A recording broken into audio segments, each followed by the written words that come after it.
Souleymane Niang. On en sait un peu plus sur les tractations qui ont précédé la formation du nouveau gouvernement en vue de l'élargir à certains pans de l'opposition. Selon l'un des responsables du grand parti, la formation politique dirigée par Malick Gakou a été approchée pour rejoindre l'équipe gouvernementale, mais une majorité s'est exprimée contre l'entrée au gouvernement.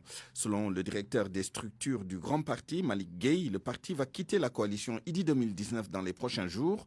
Le député Malick Gueye au téléphone avec El Hadj Ndiogou Diène. Dans le grand parti, il y a une ligne d'entrisme. Il y a des gens qui voulaient prendre le parti et aller dans le gouvernement de Macky Sall, mais j'ai refusé cela. Le parti ne doit pas aller au gouvernement. Parce que nous avons un parti qui est né d'une cohérence politique claire. Nous avons quitté Moustapha Niasse. Moi, j'étais conseiller technique de Moustapha Niasse et président des jeunes de l'AFP. J'ai quitté pour l'avenir, pour construire une alternative politique, pour offrir un nouveau projet de société. Donc, je ne vois pas aujourd'hui qu'on nous dise que peut-être Idriss Seck est au crépuscule de sa carrière politique. Il peut aller vendre son parti dans la paire.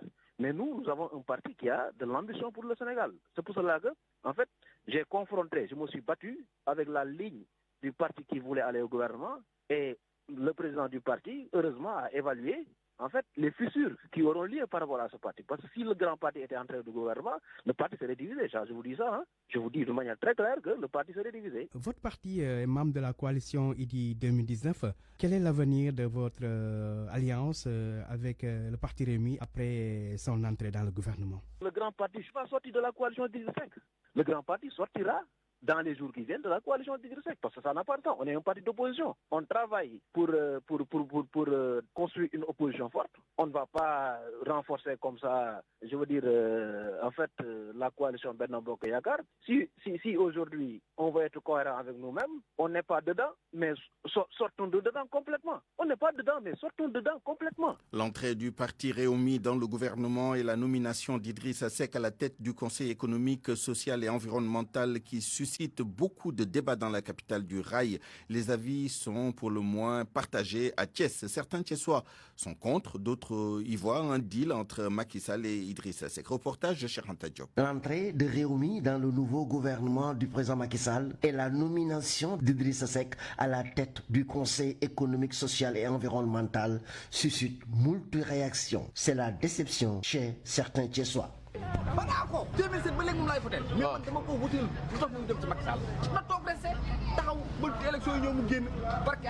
Idrissa Seck nous a déçus. Je l'ai tourné le dos. J'ai toujours voté pour le président de Rewmi depuis 2007. Pourquoi aller rejoindre Macky Sall? Il peut même gagner l'élection présidentielle. Il est pressé. Bachital, que nous avons rencontré, approuve pour lui Idrissa Seck est l'homme de la situation. Il est temps que Macky a besoin de lui et on a espoir qu'Idrissa Seck va redresser notre économie. Il a l'expérience. Il peut jouer sa partition dans le développement du pays. En tout cas, beaucoup de Thiessois craignent un deal. Abdoulaye Diallo, ancien international de football. Mais j'ai peur aussi que demain, nous préparer son soutien pour le 3e mandat ou son successeur. Parce que je crois que normalement, Idriss Seck peut être le président de la République. Donc Macky Sall, peut-être il a cette vision de mettre Idriss Seck à ses côtés pour lui permettre d'être son successeur. Deal ou pas, Idrissa Seck se garde de dévoiler sa stratégie. RFM Thiès, Cheikh Anta Diop.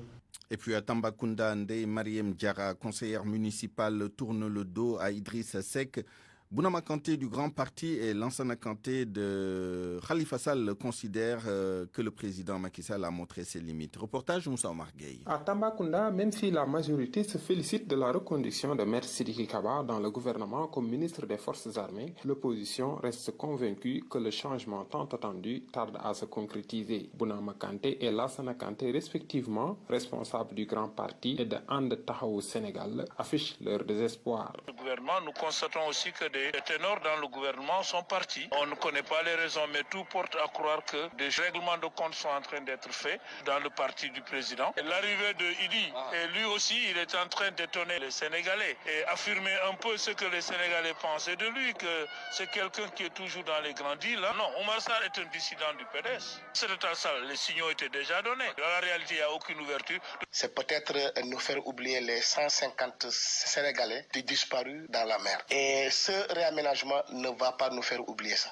Tout le problème du président de la République aujourd'hui, c'est qu'il a échoué sur toute la ligne. En toute vérité, le président de la République a montré toutes ses limites, lui et son régime. De l'autre côté, Ndeye Marième Diarra, elle préfère quitter le parti de Rewmi Idrissa Seck qui est le désormais président du Conseil économique, social et environnemental. Moussa Omar Gueye, Tambacounda, Radio Futur Média. Moussa Omar Gueye, après Idrissa Seck et ses ministres, parlons d'un nouvel entrant. Après 5 années passées à l'agence judiciaire de l'État, Antoine Félix Diome devient le nouveau ministre de l'Intérieur du Sénégal.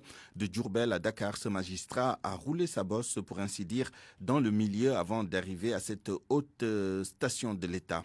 Poste contesté par l'opposition, comme ce fut le cas en 2013 dans l'affaire d'enrichissement illicite impliquant Karim Wade. Anna Rocha revient sur son parcours. Des éléments objectifs tirés de la procédure peuvent vous être livrés, mais ceci dans le strict respect des droits de la défense. Nous sommes en 2013. Assis à la droite du procureur de la Cour de répression de l'enrichissement illicite, Antoine Félix Diome se révèle au grand public avec l'affaire Karim Wade. À l'époque, le substitut du procureur qu'il était n'était pas vraiment à l'aise devant les caméras. Le jeune magistrat venait à peine de quitter le tribunal départemental de Guédiawaye où il exerçait comme délégué du procureur.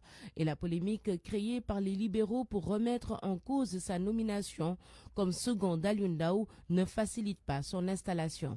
À travers une requête, les avocats de Wade Fils demandent l'annulation de toutes les enquêtes menées par Antoine Félix Diome dans le cadre de la traque au bien mal acquis. L'État rectifie le tir et le hisse au 6e échelon lors du Conseil supérieur de la magistrature qui va suivre.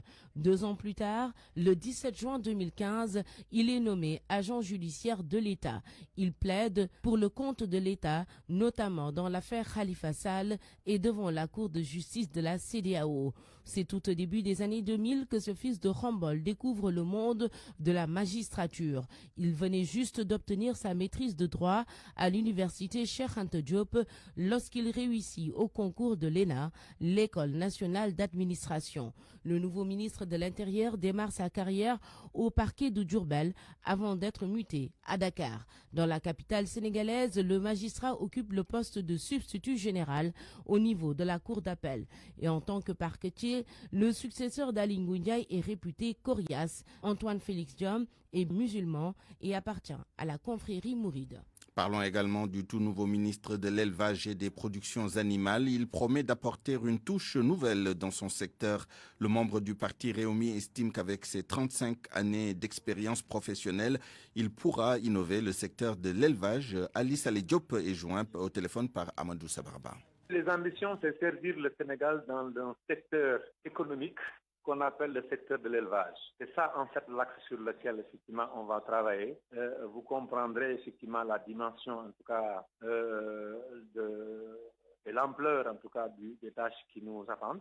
Et c'est à ce titre, simplement, que nous allons nous atteler au regard, en tout cas, de l'expérience que nous avons pour arriver véritablement à contribuer au développement économique et social de notre pays. Alors, peut-on s'attendre à des innovations dans le secteur de l'élevage? Ça va dépendre, en fait, comme je l'ai dit, de ce qu'on va trouver sur le terrain. J'ai une expérience à peu près de 37 ans d'exercice de carrière. Nous allons mettre à contribution justement cette expérience-là, après justement une revue de tout ce qui a été fait jusque-là, et avec un objectif clair dans notre tête qui est de booster, qui est d'élargir, qui est d'amplifier en fait les bonnes œuvres, les bonnes actions, les actions réussies qui ont été faites, mais également à la lumière de notre expérience, apporter une touche nouvelle, contribuer sans doute à faire avancer plus rapidement les choses. RFM, fréquente modulation 94.0, la radio en puissance. Venons-en maintenant aux réactions des acteurs dans certains secteurs considérés comme stratégiques. Par exemple, le secrétaire général du QSEMS Authentique dénonce la reconduction du ministre de l'Éducation nationale Mamadou Talla dans le gouvernement. Dame Mbodj constate ce qu'il qualifie d'immobilisme depuis l'arrivée de Mamadou Talla à la tête du département. Il était l'invité de RFM Matin. Les enseignants attendaient un changement à la tête du département pour que leurs préoccupations soient correctement prises en charge. Aujourd'hui, les enseignants considèrent que les lenteurs administratives persistent. Le ministre de l'Éducation, la fonction publique devait se concerter régulièrement pour régler ce problème. Ce n'est pas encore le cas. Les enseignants également considèrent que sur beaucoup de décisions prises par Mamadou Talla, il y a eu des problèmes. Sur les classes de passage, sur les classes d'examen, sur tout ce qui s'est passé, nous avons senti qu'il y a énormément de problèmes. Donc c'est un ministre qui est le champion de l'immobilisme. Donc nous ne sentons pas notre ministre. Donc Mamadou Talla, pour nous, n'a ni l'étoffe, ni l'épaisseur nécessaire pour conduire le département de l'éducation, qui est un département stratégique pour le département. Certains de vos collègues syndicaux soutiennent le contraire et parlent d'un ministre qui est ouvert au dialogue et qui adopte une démarche inclusive. Nous, ce qui nous intéresse, c'est l'efficacité. Ces camarades qui le disent, certainement sont dans la participation responsable, mais nous considérons qu'à l'heure du bilan, on considère qu'il n'y a pas d'avancée sur les grandes questions qui concernent le secteur. Donc nous, ce qui nous intéresse, c'est l'efficacité du ministre. Ce n'est pas le fait de recevoir les gens. Si un ministre ne nous reçoit pas mais règle les problèmes, nous préférons ce ministre à un ministre qui nous reçoit mais qui ne règle aucun problème. Et Mamadou Talla, malheureusement, bute sur beaucoup de questions qu'il ne maîtrise pas et ou tergiverse sur beaucoup de questions, ne prend pas ses responsabilités au moment opportun. Autre réaction cette fois-ci sur la reconduction de Malick Sall à la tête du ministère de la Justice. C'est une continuité du service, estime le site Juste, qui salue la décision au moment où la Ligue sénégalaise des droits humains dit ne pas comprendre cette décision du chef de l'État au regard des conflits qui entourent la justice sénégalaise. Barthélémy Ngom. Le SYTJUST, syndicat des travailleurs de la justice, dit ne pas être surpris par la reconduction de Malick Sall comme garde des Sceaux, ministre de la Justice. Maître Aya Boun Malick Diop, le secrétaire général, évoque la proximité entre le garde des Sceaux et le chef de l'État. C'est donc, selon lui, une bonne décision pour la continuité du service. Il dit avoir noté des avancées au terme d'une longue grève qui a duré plus de 2 ans. On n'est pas surpris de la reconduction. Maintenant, pour revenir sur la différence de prétention qui nous opposait à l'époque, c'est tout à fait normal. Nous sommes dans un cadre de dialogue social et dans ce cadre, il y a toujours des phases de tension et des phases d'apaisement. Ce qui est important, c'est que nous avons ensemble pu surmonter les difficultés et les obstacles auxquels nous faisions face. Et depuis un certain temps, nous sommes en train de discuter et le garde des Sceaux, Maître Malick Sall, a pris un certain nombre d'engagements qu'il est en train de respecter plus ou moins. Donc je crois qu'aujourd'hui, en tant que syndicat, sa reconduction nous arrange. Le département de la justice est entouré de conflits. Conflits avec le SYTJUST, conflits avec l'Union des magistrats sénégalais, conflits même avec les justiciables, estime Alassane Seck de la Ligue sénégalaise des droits humains qui dit ne pas comprendre cette décision du chef de l'État de reconduire Malick Sall comme garde des Sceaux. Dans son style à lui, dans son tempérament, n'a pas l'habitude de reculer ou de montrer quelques signes de faiblesse. Et c'est dommage parce que justement, ce ministre-là était un peu l'acteur principal pour les blocages au niveau du ministère de la Justice. D'abord, les greffiers, depuis presque 1 an, c'était un conflit ouvert avec les greffiers. Maintenant, c'est le cas des magistrats, donc le conflit en cours. Donc, on peut regretter cette situation-là et penser qu'on aurait pu se passer de ce ministre-là si tant est qu'on cherche à calmer le jeu. Et c'est dommage qu'aujourd'hui, le problème reste entier. L'un dans l'autre, les acteurs restent optimistes avec l'espoir que Malick Sall va se ressaisir pour le bien de la justice, un département d'une importance capitale pour la démocratie. Et puis pour clore ce chapitre, nous allons parler d'autres réactions. Au chapitre des réactions au lendemain du remaniement, il y a celle des ministres sortants, celle des ministres entrants. Il y a également les réactions des ministres qui ont été maintenus. Parmi eux, Abdoulaye Diouf Sarr, qui reste à la tête du département de la santé et de l'action sociale. C'est sur le site officiel du dit ministère qu'il a exprimé ses remerciements à son Excellence Monsieur le Président de la République pour la confiance renouvelée. Il dit réaffirmer son engagement à relever les défis pour un système de santé et d'action sociale performant. RFM, la radio de toute l'actualité. Évoquons maintenant l'affaire des médicaments qui avait été saisie il y a quelques années à Touba Belel et dont la partie judiciaire a été vidée par la Cour d'appel de Thiès l'année dernière avec les condamnations des 2 principaux responsables. L'avocat de l'Ordre des pharmaciens du Sénégal, partie civile de cette affaire, se réjouit de l'incinération prévue demain de ces médicaments. Maître Abdoulaye Babou est joint par El Hadj Ndiogou Diène. C'est une satisfaction totale parce que je crois que c'est la première fois qu'une affaire de cette taille aboutisse.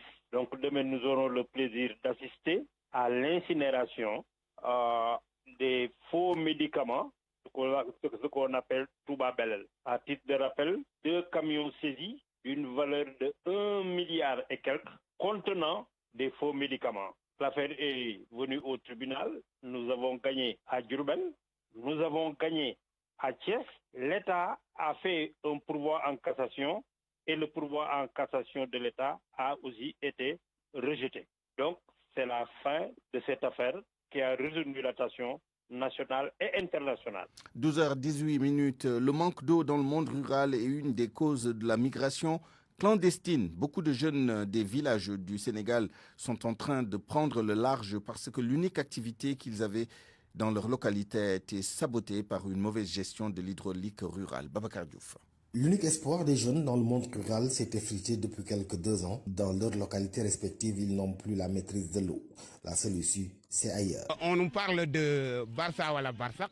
On a suivi dans les médias tout ce qui se passe, mais ça c'est une cause. Parce que si le forage était en bon fonctionnement, il y aurait des jeunes qui allons maintenant sacrifier pour maintenant faire du maraîchage et ne pas aller acquis. Mais si cela continue, mais ils risquent d'aller vers ces migrants-là. Assantine et ses parents des villages de la région de Diourbel comme Yeman peinent à trouver de l'eau à boire.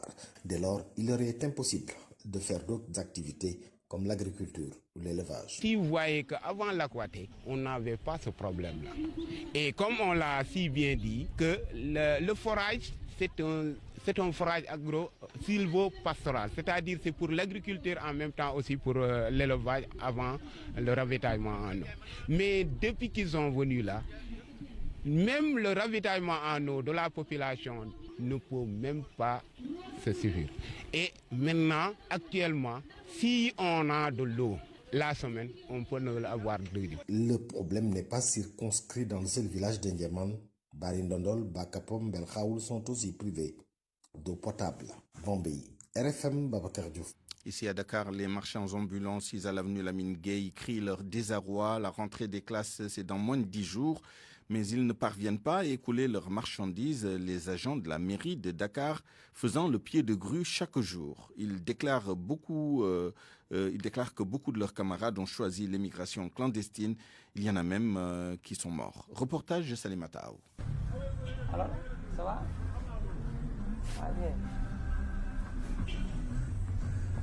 Le marché Sandaga grouille de monde en cette matinée. Marchands ambulants et piétons se disputent la chaussée. La rentrée des classes se prépare, mais les vendeurs ambulants dénoncent la présence des agents de la mairie de Dakar qui leur interdit d'étaler leurs marchandises. Abdoundour.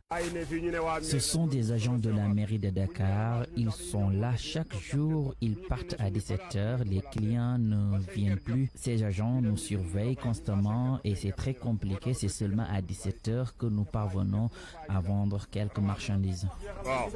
La majorité d'entre eux se sont inscrits à l'émigration clandestine. Ils ont même eu 5 morts selon Cher. Nous sommes vraiment inquiets. Ils nous empêchent de travailler. C'est pourquoi les jeunes préfèrent les embarcations de fortune. 5 de nos marchands ambulants ont perdu la vie et c'est très grave. Déguerpis certes de cet axe, ces vendeurs à la sauvette disent ne pas avoir d'alternative. On ne peut pas quitter ici sur un coup de tête. Les marchands ambulants sont partout dans le monde. Les autorités doivent nous aider. Selon eux, la pandémie du coronavirus a déjà fait des ravages sur leurs économies. Ils risquent de vivre pire si on ne les laisse pas travailler. RFM. L'actualité internationale. Rebonjour Georges Détié Diop. Rebonjour Souleymane Niang. D'abord la Côte d'Ivoire, immersion à Yopougon, à Abidjan, au lendemain de la présidentielle de samedi. Les jeunes de Katé, le plus gros village de cette commune, sont déterminés à assurer leur propre sécurité. Leur quartier a été la cible de malfaiteurs le jour du vote et hier aussi. Aujourd'hui, le village est verrouillé par groupe de 10 jeunes armés de machettes et gourdins. Ils sont dispersés partout pour ne pas se faire surprendre. Notre envoyé spécial, Seydou Nourouba. Un village qui a bloqué toutes ses issues. Ce n'est pas n'importe qui doit y accéder. Devant l'entrée principale des jeunes de Kouté, le plus gros village de Yopougon, plus grande commune d'Abidjan, sont armés jusqu'aux dents. C'est après que des malfaiteurs, les fameux microbes comme on les appelle, les ont surpris avant le jour du vote. Ils ont blessé plein d'hommes, plus de 10 personnes. À la machette. Ouais, à la machette. Et il y a eu... La population s'est levée. Si vous voulez qu'on vous égorge, étant chez vous à la maison, levez-vous. La population est sortie d'abord sans les armes. Ils ont repoussé la population. Le village. Ils étaient combien? Non, ils étaient beaucoup. Vraiment, ils étaient armés. Les machettes, les armes. On l'appelle maître d'acier. Gourdin et machette à ses côtés, comme d'autres jeunes du village. C'est ce que vous voyez là. Voilà. C'est quand ils viennent le machettes, tout. Il est le chef d'équipe. En groupe de 8 ou 10 jeunes, ils assurent leur propre sécurité. Pour la sécurité, pour ne pas que d'autres en profitent de la situation pour agresser et puis voler. Maintenant, nous sommes là. Et quand les gens doivent rentrer, on dégage et puis ils rentrent. Un camion des forces de sécurité est en 100 mètres. 2 éléments sont intrigués par notre interview, mais maître d'acier rassure. Ils sont là pour notre sécurité aussi. Mais j'ai vu. Ils sont là pour notre sécurité. Leurs épouses, leurs enfants, leurs papas, bref, leur famille, ils sont résolus à les protéger et à tout prix. Les gens de la famille, ils ont des tout ça, pas bon. Donc prenons au village. Insécurité et méfiance règnent au village de Kouté. Seydou Nourouba, Yopougon. RFM. Seydou Nourouba, l'opposition a annoncé hier qu'elle ne reconnaît pas l'élection de samedi et dit constater la fin du mandat de Alassane Ouattara. En réaction, le RHDP a appelé le gouvernement à la fermeté. En Centrafrique, le dépôt des candidatures à la présidentielle et aux législatives a démarré hier dimanche. Dans la matinée, le président Touadéra, Anissé Georges Dologuélé, Martin Ziguélé, entre autres, ont déposé leur dossier. Dernier délai le 10 novembre. La présidentielle et les législatives centrafricaines sont prévues le 27 décembre. Demain, jour de scrutin, donc... Oui, on parle de la présidentielle américaine, dernier jour de campagne pour Donald Trump et Joe Biden. Oui, demain jour de scrutin. L'élection se tiendra sous le signe de la pandémie Covid-19 et de fortes tensions entre les deux candidats. Donald Trump a prévu aujourd'hui 5 meetings dans 4 États différents pour tenter de refaire son retard sur son rival, donné gagnant dans les sondages. Joe Biden, lui, se concentre essentiellement sur la Pennsylvanie qu'il espère faire basculer pour s'ouvrir enfin les portes de la Maison-Blanche à sa 3e tentative. Les choses se précisent-elles? Nous avons joint à Londres le journaliste Henri-Pierre Koubaka, spécialisé en gestion de projets migratoires et de résolution de conflits. Il a couvert des élections américaines. Trump est en train de montrer qu'il est en grande forme. Il veut convaincre les Américains qu'il est en très grande forme parce qu'il s'agit d'une course finalement. Et même si les sondages montrent, on parle de spéculation, ce sont des sondages, même si les sondages prédisent que Trump a du retard à combler, nous parlons d'une course, les choses ne sont pas encore jouées. Vous savez qu'aux États-Unis, le système électoral est particulier. Vous avez aussi les grands électeurs. Donc Trump est en train d'essayer de convaincre qu'il est en grande forme, qui n'a pas encore perdu et que les sondages, même s'ils ne lui sont pas favorables, que les sondages ne reflètent pas sa réalité à lui. Il veut montrer aussi qu'il y a de l'espoir parce que vraiment les chiffres ne militent pas en sa faveur. Donc, est-ce que les choses sont jouées? Pas encore. On parle d'élections aux États-Unis. Les choses vont se jouer jusqu'à la dernière minute. Il y a beaucoup de gens qui ont voté avant le jour du vote. Peut-être que cela va être assez déterminant puisqu'ils sont assez nombreux. Il y a aussi les swing states, les États clés qui peuvent donner la victoire à l'un ou l'autre des candidats. Et troisièmement, à mon humble avis, les questions qui ont été débattues pendant la campagne électorale ou des questions qui n'ont pas été débattues pendant la campagne électorale ou des questions que les Américains auraient souhaité voir en action Tout ça, les Américains vont devoir décider dans quel sens ils veulent aller. Est-ce qu'ils veulent voir un gouvernement qui est encore beaucoup plus engagé dans les causes sociales, ou c'est un gouvernement qui va permettre à plusieurs corporations de pouvoir s'enrichir davantage? Voici des questions qui sont là devant les Américains et les Américains vont devoir choisir. Donc je pense que la question des gens qui ont voté avant le jour du vote et la question des États clés peuvent faire pencher la balance d'un côté ou de l'autre. Et pour terminer, Souleymane, la pandémie de coronavirus, le patron de l'OMS en quarantaine, c'est hier après qu'une personne avec laquelle il a été en contact a été testé positif au Covid-19.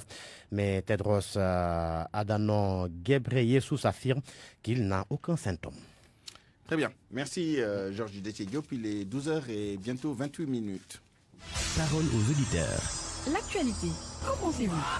Moi, je pense que vous devrez. Réagissez dans nos éditions d'information sur l'actualité. Bonjour. Du lundi au vendredi, vous avez la parole sur RFM. Va-t-on vers une reconfiguration du système politique sénégalais et vers une bipolarisation du jeu politique avec une coalition au gouvernement et une alliance de l'opposition radicale? C'est la question que nous poserons à nos intervenants à point de vue tout à l'heure à la fin de cette édition. J'ai nommé Maurice Sudjek John, docteur en sciences politiques, enseignant à l'université Gaston Berger de Saint-Louis, et Babacar John, analyste politique, directeur de publication de l'I Quotidien. RFM Sport. Bonjour Youssouf Bodian. Bonjour Souleymane. On commence avec du football féminin. Basketball. Basketball féminin, c'est ça? Les Lioncelles vont retrouver l'Afrique 8 ans après. L'équipe nationale U18 qui va participer à l'Afro-Basket prévu en décembre au Caire en Égypte. 21 joueuses ont été convoquées pour un stage en externat à partir de demain à Dakar. Le détail avec Solatiam.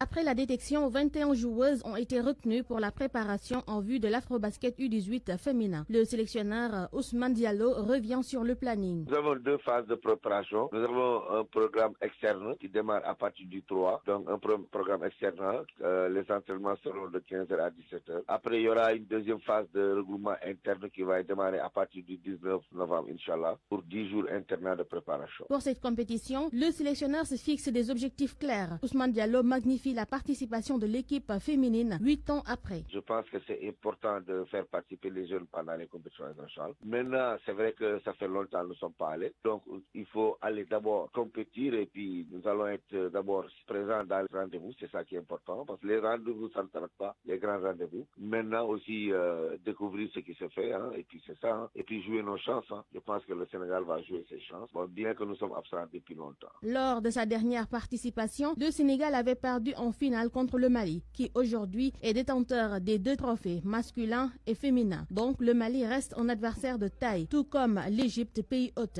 estime le sélectionneur. Depuis des années, c'est le Mali qui joue les grands rôles au niveau du basket, petite catégorie au niveau de l'Afrique.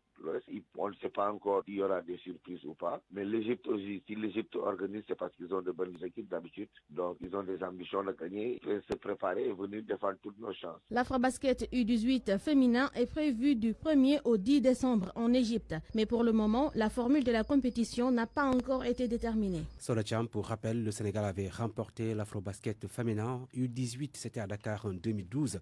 Un trophée ensuite restitué à la FIBA pour des raisons de fraude sur l'âge. Les Lioncelles étaient ensuite forfaits pour l'Afro-Basket 2014. Elles vont donc retrouver l'Afrique 8 ans après. L'équipe nationale masculine de basket de moins de 18 ans sera également en stage externe à partir de demain. Les vice-champions d'Afrique en titre vont participer à l'Afro-Basket prévu au Caire du 1er au 10 décembre prochain. Football à présent, tournoi UFOA zone A, l'équipe nationale U20 en regroupement ce lundi. Ils sont 28 joueurs présélectionnés par Youssouf Dabo pour ce rassemblement qui va démarrer ce matin, qui a démarré au stade de Léopold Sédar Senghor pour les besoins des tests Covid-19. Les U20 sénégalais vont ensuite rejoindre le centre technique Jules-François Bocandé à Toubab Dialaw. Le stage va durer 1 mois, y compris le tournoi de l'UFOA Zone A qui va se dérouler du 20 au 29 novembre à Thiès au Sénégal. Un tournoi qualificatif à la prochaine CAN U20 prévue en 2021. Djiridji a renoué avec les tournois de football. Cette commune de Sédhiou a disputé sa finale de la Coupe du Maire pour pallier l'absence des Navétanes à cause de la pandémie. 10 ASC ont participé au tournoi remporté par l'ASC Temento qui a battu l'ASC Samer. Samé, après donc tir au but 5-4. Le maire de Djiredji, Mamadou Lamine Diawara, est avec Max Eclit Kamfani. Je voudrais vraiment signaler ici ma fierté par rapport au comité, à la commission en charge de l'organisation de la Coupe du Maire. Très fier de vous, avec vos collaborateurs. Vous avez vraiment tenu à organiser pendant plus d'une semaine vraiment ce tournoi-là qui a réussi. Et j'en suis très fier, je vous en félicite. Je voudrais féliciter les arbitres qui ont quitté l'autre côté de la Casamance pour venir participer à notre fête et qui ont rendu belle notre fête. Et tous les acteurs, la population, la jeunesse de Djiredji Village, pour la sécurité. Vraiment, merci à tout le monde. Chers amis, l'ASC de Témanto, l'ASC de Samé, je vous félicite toutes. Je voulais féliciter aussi toutes les 18 ASC qui ont participé à cette compétition. C'est la commune, c'est la jeunesse de Djiredji qui a gagné. Moi, j'en suis très fier. Et je sais que chaque équipe, il n'y a pas de petite équipe dans notre commune. Dans les 34 villages, nous avons de bonnes équipes. Chers amis, les jeunes, nous les maires, on a décidé d'être avec les jeunes. On s'est concerté tout de suite. On a besoin de votre soutien, on a besoin de votre accompagnement. Sans vous, on ne peut pas développer nos collectivités. Et on compte beaucoup sur vous pour accompagner vraiment le développement de notre collectivité. La politique, c'est après. D'abord, et la priorité, c'est le développement de notre collectivité. Mettons la priorité dans le développement de notre collectivité. C'était Mamadou Lamine Diawara, le maire de Djiredji, dans la région de Sédhiou, Souleymane. Merci Youssouf Bodian. À 12h33, retour à l'actualité pour parler de la création d'un ministère de l'artisanat à l'occasion du remaniement ministériel intervenu ces derniers jours. Je vous le disais dans les titres, les artisans de Guédiawaye ne font aucun espoir sur ce qu'ils considèrent comme une réformette de leur secteur. Ce matin, notre reporter Salif Sow s'est rendu au village artisanal de Guédiawaye, frappé de plein fouet par la crise sanitaire et le phénomène de l'immigration clandestine. Voici son reportage. Ce sculpteur de 32 ans est un père de famille. Djibi fait partie de ces rares jeunes trouvés sur place ce matin au village artisanal de Guédiawaye. Ici, nous avons 1400 jeunes qui exercent ici. Mais maintenant, même il y a ceux à qui on m'a dit qu'ils ont péri sur la côte. Mais c'est normal, ils n'ont plus de l'espoir clandestin. Lui, c'est Babacar Sek. Je suis le président du village artisanal de Guédiawaye. Je suis le porte-parole des artisans du département de Guédiawaye. Le tout nouveau ministère de l'artisanat ne lui dit en réalité rien. Ce nouveau ministre qu'on vient de nommer, tout ce qu'il fait, sans autant apporter l'aide que le président nous avait destinée, il y en a qui ne parviennent même pas à payer le casse de café. Désespoir et colère se lisent sur leur visage. Et pour rendre la tâche encore beaucoup plus compliquée, une crise sanitaire a fini de mettre à genoux leurs différents corps de métier. Nous sommes fatigués, ce pays est fatigué parce que ceux à qui doivent donner la main à ce pays-là pour qu'ils se lèvent sont été oubliés, c'est les artisans. Lors des conseils des ministres décentralisés, les artisans d'ici, les yeux dans les yeux, avaient pourtant listé au chef de l'État leurs 4 majeures préoccupations. Les 4 F étaient formation, formalisation, foncier et le financement. On ne peut pas muter le secteur artisanal sans autant impliquer ceux qui étaient là depuis belle lunette et pouvoir se muser sur la formation professionnelle et ceux qui n'ont pas fait les bancs. L'héritage est une forte ressource de ce pays-là. Ils sont plus de 20 000 ici, répartis dans plus de 120 corps de métier. L'intervention d'urgence de leur ministre de tutelle, le Tchissois Dr Pape Amadou Ndiaye, gynécologue de formation, est vivement attendue. Salif Sow, Guédiawaye, Radio Futur Média. RFM, la presse du jour. La revue de presse signée Georges Déthié-Diop. Un nouveau gouvernement des retrouvailles. Macky Idi. L'idylle s'exclame libération. Oui, une nouvelle idylle. Des responsables du parti Réumi sont nommés ministres dans le nouvel attelage et Idrissa Seck, président du Conseil économique, social et environnemental. Ainsi, le quotidien parle de nouvelle coalition gouvernementale et d'air Salsec. Entre autres départs, Amadouba, Makhtar Cissé, Aly Ngouille Ndiaye, Oumar Youm. Parmi les personnalités qui signent leur entrée dans le gouvernement, Aïssata Tall Sall, Antoine Diome, magistrat, Oumar Sarr, ancien coordinateur du Parti démocratique sénégalais, Yankoba Diattara de Réumi, Ali Saleh Diop de Réumi également. Ainsi, l'AS affirme que Macky écrase ses hommes et lance Idi. Il conserve les plus contestés et vire les ambitieux. Vox Populi a aussi la même lecture. Selon mon confrère, Macky acte le deal avec Idi et liquide les ambitieux. Et qui sont les ambitieux? Walf Quotidien met leur photo à sa une. Aminata Touré, Makhtar Cissé, Amadouba et Aly Ngouille Ndiaye. Et ils sont aussi à la une de Source A qui s'exclame au cimetière des potentiels dauphins.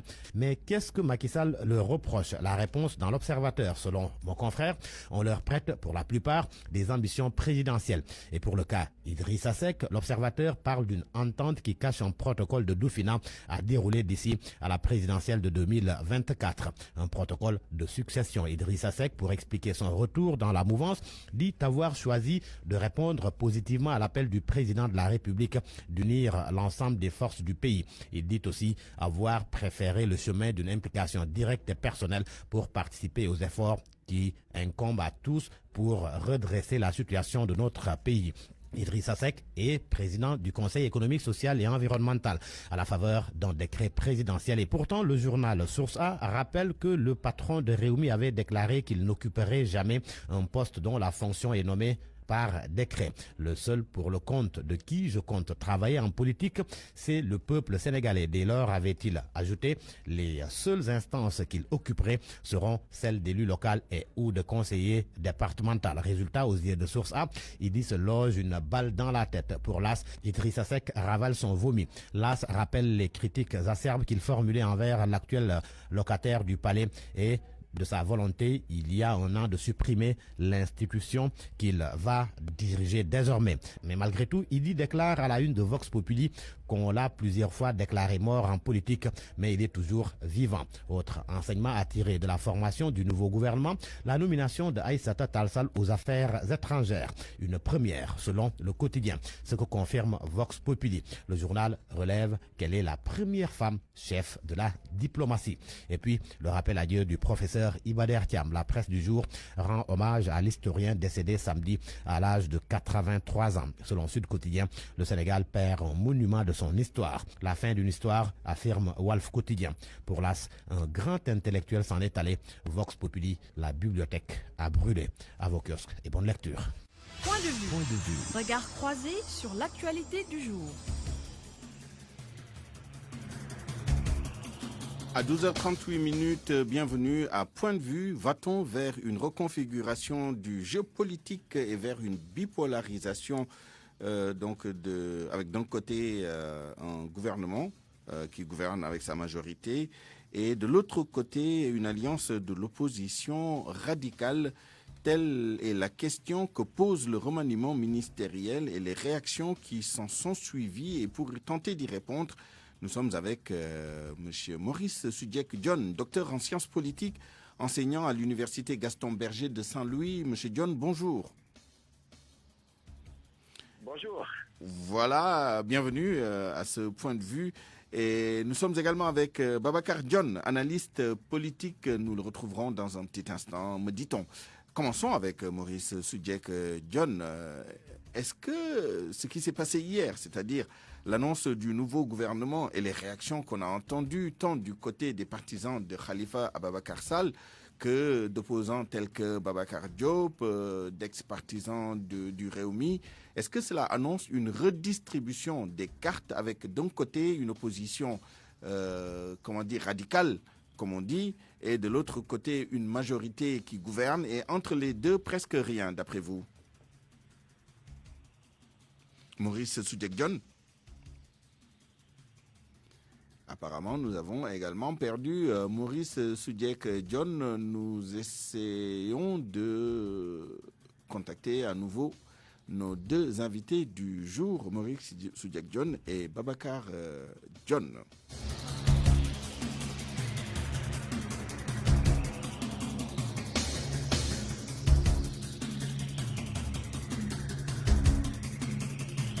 On me dit que Babacar John est en ligne. Babacar John, bonjour.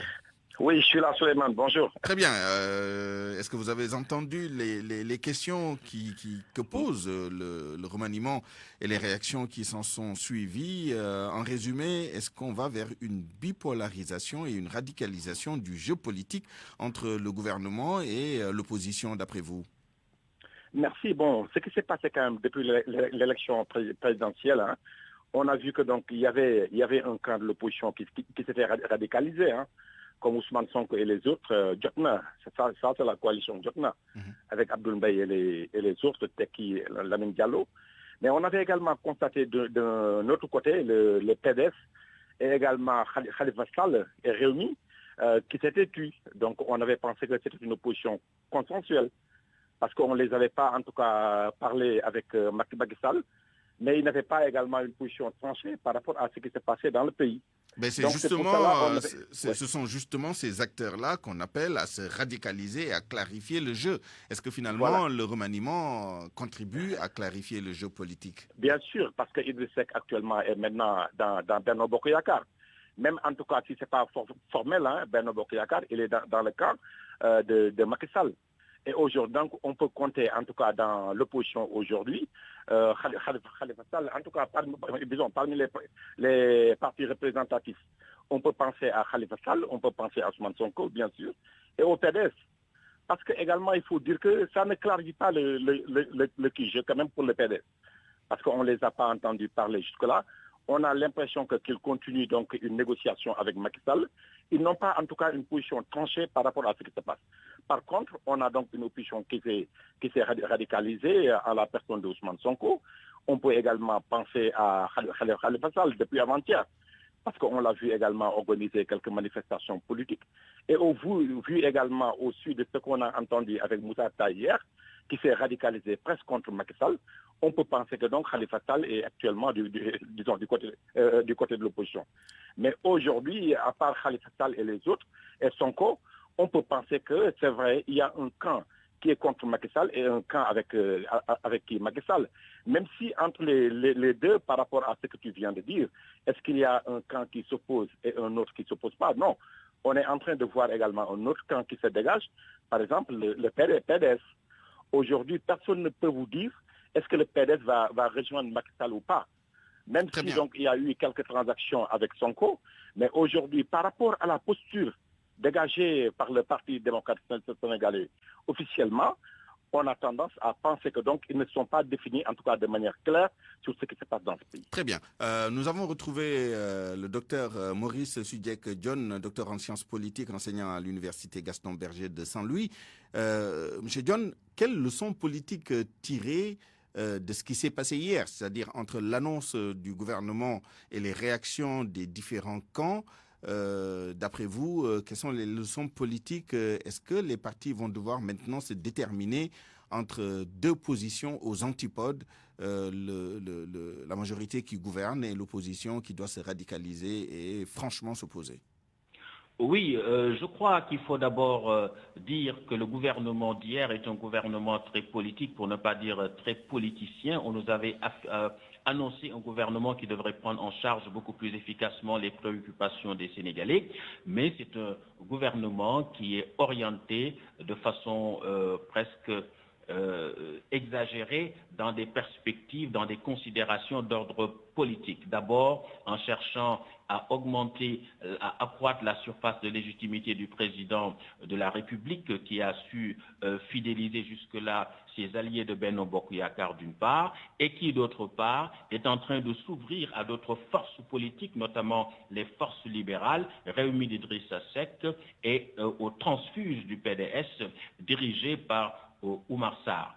On a vu aussi que la plupart des caciques de l'APR ou de Benno Bokk Yakaar, si vous voulez, qui, à tort ou à raison, étaient indexés comme étant des potentiels successeurs du président Macky Sall, en tout cas comme nourrissant des ambitions présidentielles, ont été écartés. Et le fait qu'ils aient été évincés pour le moment de la course présidentielle, en tout cas au sein de la majorité, donne à penser que l'hypothèse de la troisième candidature du président Macky Sall n'est pas complètement à écarter, et que d'autre part, il y a aussi la carte Idrissa Seck que le président veut certainement jouer, peut-être pour l'introduire, le soutenir pour la présidentielle de 2024, à charge pour ce dernier d'assurer ses arrières, notamment en ce qui concerne la protection de sa famille et de ses affidés. Il nous reste 4 minutes. Docteur, je voudrais qu'on s'arrête sur le cas du PDS que vous avez évoqué et que Babacar John a évoqué tout à l'heure également, parce que c'est l'un des rares grands partis qui vont avoir du mal entre leur famille naturelle, idéologique, le libéralisme que vous avez évoqué tout à l'heure. Donc, le président Macky Sall, Idrissa Seck et d'autres alliés, et la pression de l'opinion qui veut que les partis se déterminent maintenant et qui souhaite une coalition autour d'une opposition radicale qui serait plus ou moins dirigée par Ousmane Sonko. Qu'est-ce que vous en pensez ? Oui, je crois qu'il ne faut pas...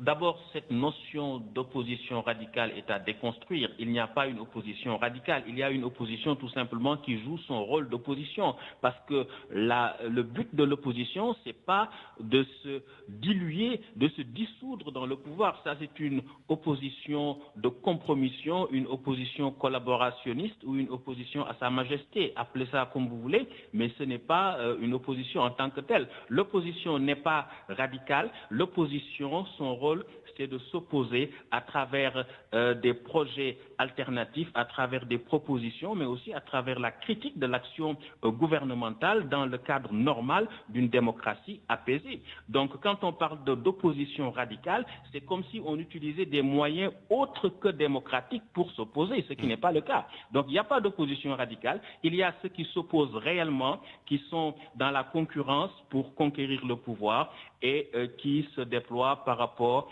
à cela, et l'opposition est un rouage essentiel en démocratie, mais le régime en place est en train de tout faire pour casser l'opposition. Le président avait dit qu'il allait réduire l'opposition à sa plus simple expression par la répression, mais aussi par la cooptation, et ce coup politique qu'il vient de réussir en introduisant Idrissa Seck dans son dispositif de pouvoir, avec ses 20%, rajouté à ses 58%, c'est pour lui peut-être un moyen d'augmenter sa surface de légitimité, mais il faut dire qu'on peut être maître du jeu politicien sans être maître du jeu démocratique, car en dernière analyse, c'est les citoyens, c'est les Sénégalais qui décident, et beaucoup d'entre eux voient ces manipulations et ces manœuvres comme étant des arrangements entre politiques pour des intérêts particuliers. Merci beaucoup,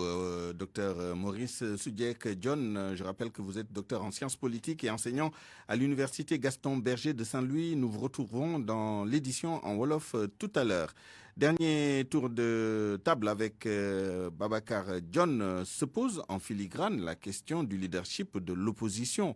Qu'est-ce que vous en pensez? Est-ce que derrière Ousmane Sonko, tout le monde doit se ranger maintenant? Est-ce que le débat n'est plus sans objet parce qu'il s'agissait de choisir entre Idrissa Seck et Ousmane Sonko? Est-ce que c'est pas un vouloir qui est ouvert à Ousmane Sonko maintenant?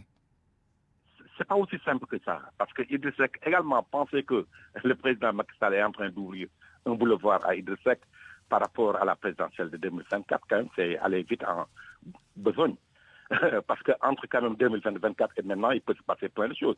On ne peut pas dire que le président Macky Sall est prêt pour aller à un troisième mandat et également penser qu'il va livrer tout ça. L'APR et Benno Bokk Yakaar à Idrissa Seck.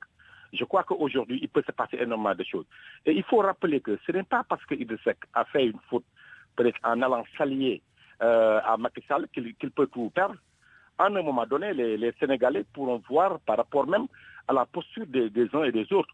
Ils pourraient se dire que Idrissa Seck s'est modéré maintenant par rapport à ses postures, parce que tout le monde avait pensé qu'il était arrogant, qu'il n'acceptait pas la volonté divine par rapport même à cette élection de Macky Sall. Aujourd'hui, il y a donc un pan entier des Sénégalais qui peut penser que oui, Idrissa Seck aujourd'hui, il s'est assagi. Et pourquoi pas donc ne pas lui faire